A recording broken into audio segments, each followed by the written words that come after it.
Good afternoon, everyone. Thank you, Ashish, Vikram, Anshuman, for having us here.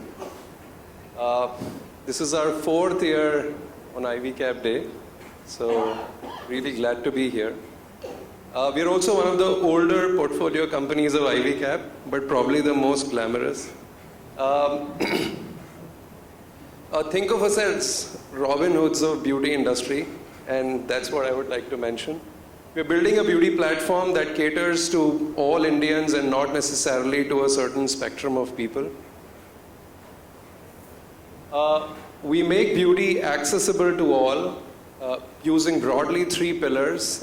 We use, just like most other companies in this hall, we use a lot of technology that's proprietary to us. We are building a bunch of brands of our own, and that's really the icing on the top. And third, we are educating the women of India on how to use beauty for their own confidence. We handhold our consumers in their beauty journey through vernacular content. We produce over 1,000 high-quality videos every month.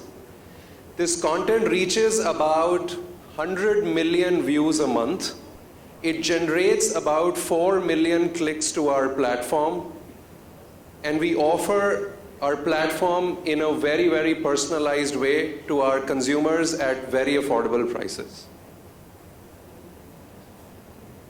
Who's our core consumer? Our core consumer is a young girl between 18 to 30 years of age. She's still figuring out her beauty regime, so she's still a newbie to the beauty business. She is figuring out how to use a mascara. She's figuring out how to use another product. She mostly lives outside of the sort of top metros of India. About 75% of our revenue is generated from outside of metro cities. Actively shops online because there is no access that she has to high quality beauty destinations in her geography, and is very, very influenced by internet trends and regional beauty bloggers.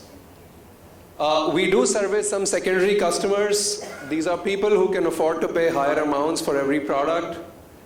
They practically have been used to the beauty industry for a long period of time and know what they want, and so on and so forth.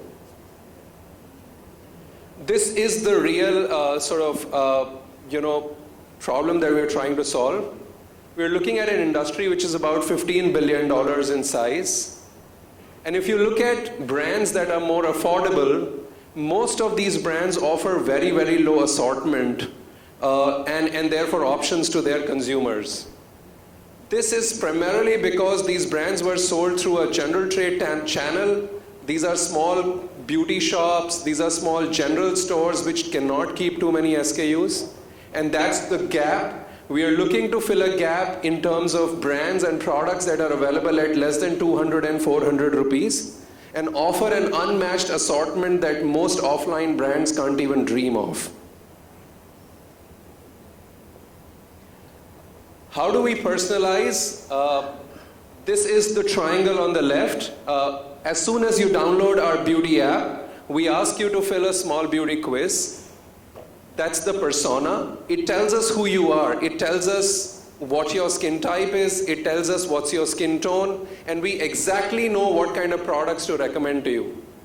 What we've also built is a beauty dictionary. Think of it as a machine learning powered dictionary where we know exactly what every keyword means.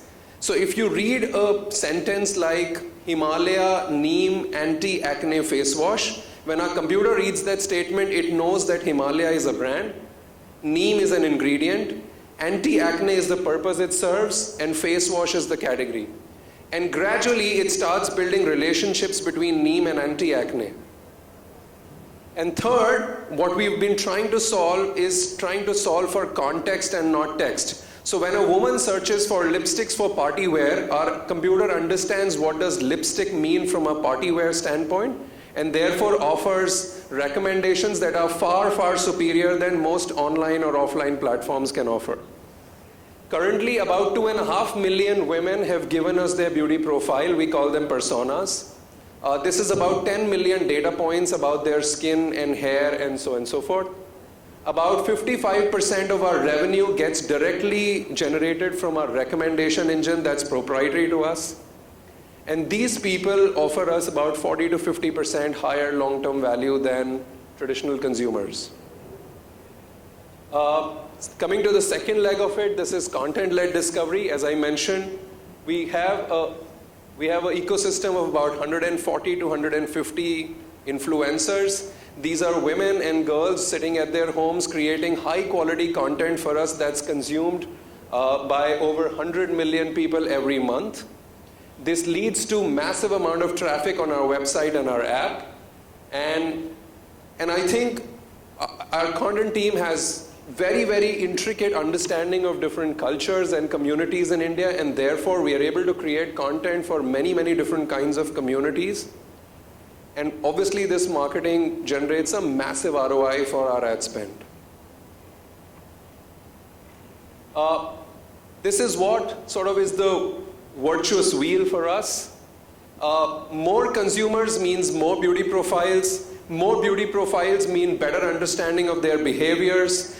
Better understanding of their behaviors means launch of relevant products that our team creates. That means more SKUs on the platform. That means greater traffic and higher traction. Similarly, on the supply side, more user behavior data tells us what products to launch. It increases our transaction volumes. More volumes means lower cost of operations and therefore better value for our consumers. So both on the demand side and the supply side, we've figured out a wheel that works for us. Just too much detail for all of you, but these are our numbers. We are growing at about 120% year on year. About 40% of our revenue this year will come from our own brands. Mind you, this business started about 18 months ago. So we're looking at doing about 330 crores of revenue this year, current financial year. And we're aiming to build a $500 million company in the next 4 to 5 years in terms of value with massive amount of profits generated out of it. That's about, gentlemen, this is it. Thanks, Manish. Welcome back, fourth time. Welcome. We've debated this long, and you've always been obsessed that the traditional set of beauty companies were not doing it right. Yes. And I'm going to break the mold. We are going to break the mold. Sure. Today you sit here, you're not advertising on television. Yes. You're saying that I'm building products out of data rather Yes. than extensive field research. Yes. Just summarize for us, what is this new mold about? And how is it very different? Look, so I'll tell you historically how it was thought through was there were brand managers at FMCG companies who would think and say, this is the kind of brand we want to build. Let's say it's a brand around Ayurveda or a brand around on natural or chemical-led ingredients. It will genuinely be filled with a lot of bias of the brand managers. What we do is very different. We sit on tons of data. These are typically about 1 billion events, interactions with our customers that we are gathering every month. We know at what price point for what kind of product, what kind of demand exists. So for example, our computer can tell you that if you produce a serum which has hyaluronic acid in it, if it solves a particular purpose, and if you can launch it at X price, this is the amount of units that you can sell every month. Now you figure out whether you want to put it in brand A or brand B or brand C. It's exactly the opposite of how a traditional FMCG company And how would fast do. can you do that? So at the moment we are rolling out so at the moment we are launching about 150 to 200 new SKUs every month in our own brands. Our data is constantly analyzing trends every hour, every day, every week, and giving us new results that we could focus on. That's fantastic. If you look at various aspects, you look at breaking the mold, you've been innovative, you've built a large company now, you've also been obsessive about being profitable, Yes. right? And how satisfying has this journey been for you? It's been some while now. So look, it's been 8 years. I left Fidelity Growth Partners India in 2011 to start this company with my co-founders. I still think it's day one for us and probably another 20 years to go. It's been a very fulfilling journey. We employ now close to 400 plus people. We never thought we would come this far, to be honest. Just another small anecdote. Some of our earlier investors have made about 40 times their money on us. They continue to stay invested. That gives us a lot of hope. Hopefully we return a few hundred times of their money. That's Great, fantastic. And this is really good story and very, very inspiring story. Well done, Manish.